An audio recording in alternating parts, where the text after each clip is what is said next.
Mundur semuanya. Dan ikhwan antum sekalian,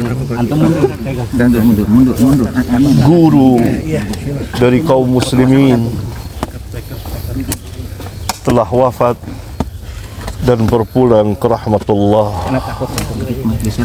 Mundur ada tali. Beliau yang saya kenal dari puluhan tahun yang lalu, tepatnya pada tahun 83,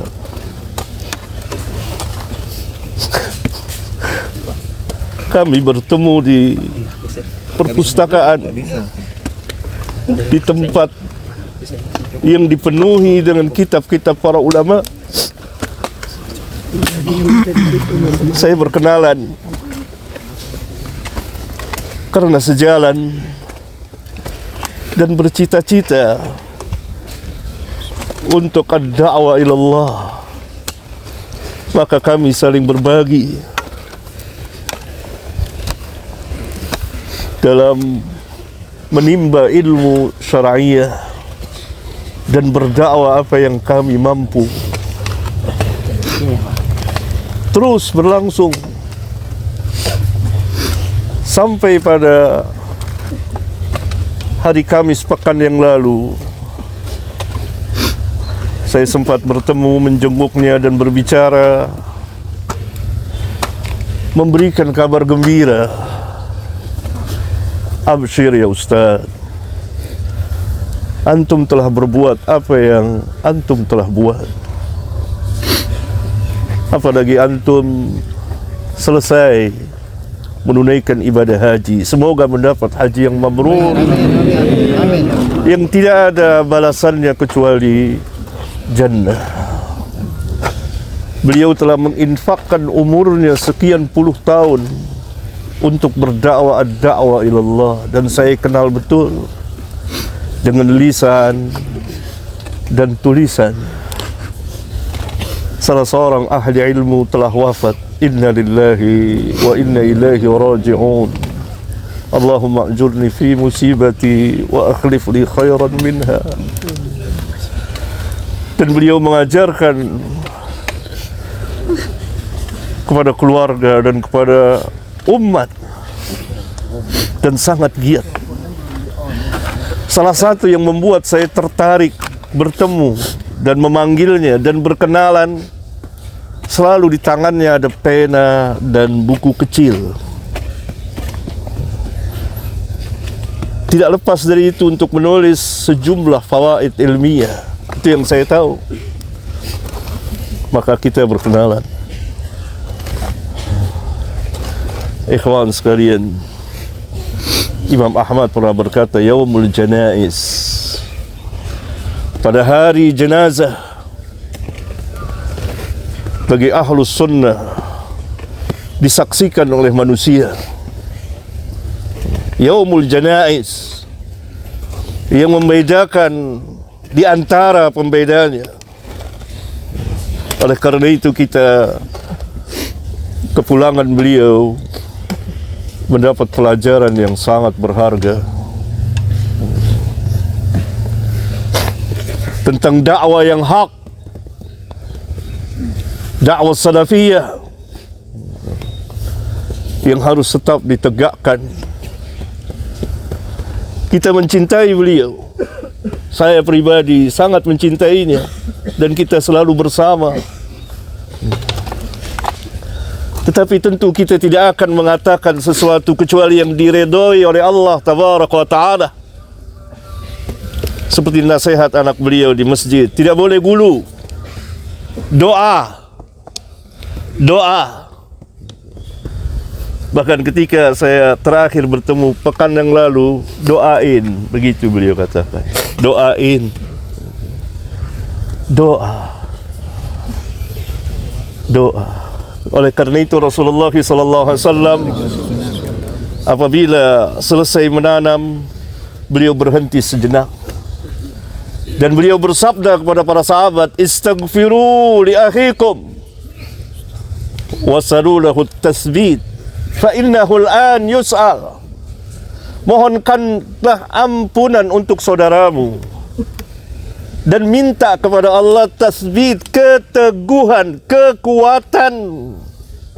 Fa innahu al-an yus'al, karena sekarang dia sedang ditanya.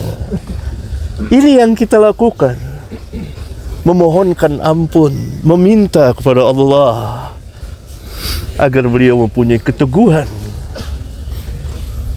dalam menjawab pertanyaan dua malaikat yang mulia, Munkar dan Nakir. Dan Nabi dalam hadis yang lain, di samping jenazah, beliau menangis, air matanya membasahi tanah. Dan beliau mengatakan, untuk yang seperti inilah, pada hari inilah kamu mempersiapkan diri. Nabi SAW mengatakan kepada para sahabat, yang Allah jamin jannah, bagaimana dengan kita? Ini yang kita ambil pelajaran. Dengan penuh kekhusyuan, jangan teriak-teriak suara berisik, karena ini ibrah yang sangat dalam. Kita berduka dengan kepulangan Ustadz Yazid rahimahullahu ta'ala. Semoga Allah mengampuninya, semoga Allah merahmatinya, semoga Allah memasukkannya ke dalam Jannatul Firdaus, dan semoga Allah subhanahu wa ta'ala melindungi dari azab kubur dan azab neraka, dan ilmunya bermanfaat dengan lisan dan tulisan. Amin. Utsman bin Affan setiap melewati kubur, berada di kubur, beliau menangis. Dia menyebut kubur, menangis. Ditanya, kenapa engkau menangis ketika disebut kubur atau berada di kubur, dan ketika disebut neraka engkau tidak menangis? Maka Utsman menjelaskan sabda Rasulullah SAW bahwa kubur adalah tempat yang pertama kali dari tempat-tempat akhirat yang akan dikunjungi oleh semua manusia. Kalau baik di kubur, selamat di kubur, maka selamat mudah kesananya. Kalau celaka di kubur, maka sulit. Ini dalam hadis sahih riwayat Imam Abu Daud. Semoga Allah subhanahu wa ta'ala melampangkan perjalanan saudara kita ini, dan kita mendapat pelajaran yang berharga, ikhwan. Pertama, dari dakwah yang hak, tetaplah berada di dakwah yang hak. Bagi para ustaz, para da'i, tetap mendakwakan dakwah salafiyah. Bagi kaum muslimin, ikuti manhatin, karena manhat ini manhat yang hak, manhat para sahabat radhiyallahu anhum ajma'in. Yang kedua, kita mendapat pelajaran kematian, bahwa semua kita akan seperti ini. Entah kapan waktunya, tidak ada yang tahu perkara yang gaib. Saya Kamis kemarin meminta izin pada anak beliau, dia berada di ruang ICU. Hati saya gelisah. Kenapa hati saya gelisah? Saya harus ketemu, saya harus minta izin kepada anak beliau. Biar bagaimana saya harus ketemu. Saya berangkat. Saya masuk bersama Ustadz Zamzami dari Pekanbaru, yang juga dari Pekanbaru datang kemari untuk menjenguk. Beliau dicintai banyak orang. Maka saya melihat, tenang hati saya. Bahkan 2 jam berselang 3 jam, beliau telepon, Fatih, Abah sudah meninggal. Kita tidak ada yang tahu perkara yang gaib, rahasia Allah, dan ada hikmah di balik itu. Perjalanan beliau panjang sekali, berlika-liku, suka dan duka. Doakan semoga Allah menerima amal kebaikan beliau, menghapuskan kesalahan beliau, dan beliau menjalani sakit yang Nabi SAW mengatakan sakit itu dapat menghapuskan dosa. Semoga bersih ketika beliau wafat. Amin. Wassalamualaikum warahmatullahi wabarakatuh. Waalaikumsalam. Allahumma salli ala Muhammad. Allah akan ibadah.